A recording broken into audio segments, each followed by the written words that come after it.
दारावर गाडी आली आणि त्यातलं मी एखादं सामान घेतलं नाही असं तर शक्यच नाही आहे. मग ती इव्हन भाजीची गाडी असो किंवा हरमालची गाडी असो किंवा फळांची गाडी असो, ते घेतल्याशिवाय मी काही गाडी जाऊ देत नाही. आणि मी ना एवढा सगळा काही पसारा जमा केला होता. आता घरात आल्यावर वाटलं आता मस्त असा ओरडा खाणार आहे, पण झालं तसं काही नाही बरं का.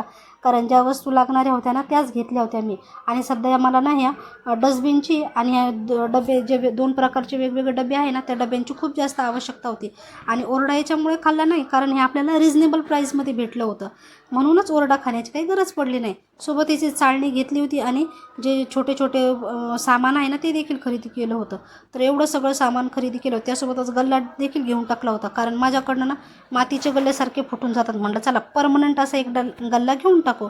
नंतर मग गेलो होतो गणूला बाळाला घेऊन त्याच्या क्लासमध्ये. आणि येता येता मस्त अशी रुई लेकर पाणीपुरीचा आनंद घेतला. घरी आल्यावर म्हटलं चहा करूया, तर दूध फुटून त्याची काही अशी अवस्था झाली होती. ह्या उन्हाळ्यामध्ये ना असंच होतं, दूध म्हणा भाज्या म्हणा ह्या लवकरच खराब होऊन जातात आणि मग त्या काही आपल्या उपयोगी पडत नाही. संध्याकाळी लवकरच स्वयंपाकाला लागले होते आणि स्वयंपाक वगैरे आवरून घेतला. आणि मग हे जे डबे घेतले आहेत ना त्याची घासघूस सुरू केली. कारण जे डबे घेतलेले आहे ना मी त्याला तसंच वापरत नाही. अगोदर डबेच काय इतर कोणत्याही वस्तू घेतल्या ना तर मी अगोदर त्याला छान असं घासघूस करून घेत असते, स्वच्छ पुसून घेत असते आणि कोरडे केले का मगच त्याच्यात सगळं सामान भरून ठेवत असते.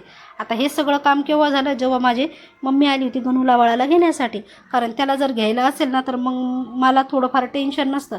आणि आईकडे दिलं म्हणल्यावर ना ती त्याला 2-3 तास इझिली सांभाळून घेते. मग तिला गप्पा मारत मारत ना हे काम कधी झालं मला देखील कळालं नाही. आणि संध्याकाळच्या जेवणामध्ये ना असा काही मेनू होता. सकाळची उरलेली कांद्याची पात होती आणि चिकन आणलेलं होतं, त्यामध्येच ती थोडीशी फ्राय केली आणि मस्त असं जेवण केलं होतं. भेटूया नेक्स्ट व्हिडिओमध्ये. व्हिडिओ आवडल्यास व्हिडिओला एक लाईक करा, कमेंट करा आणि आपल्या चॅनलला सबस्क्राईब करा.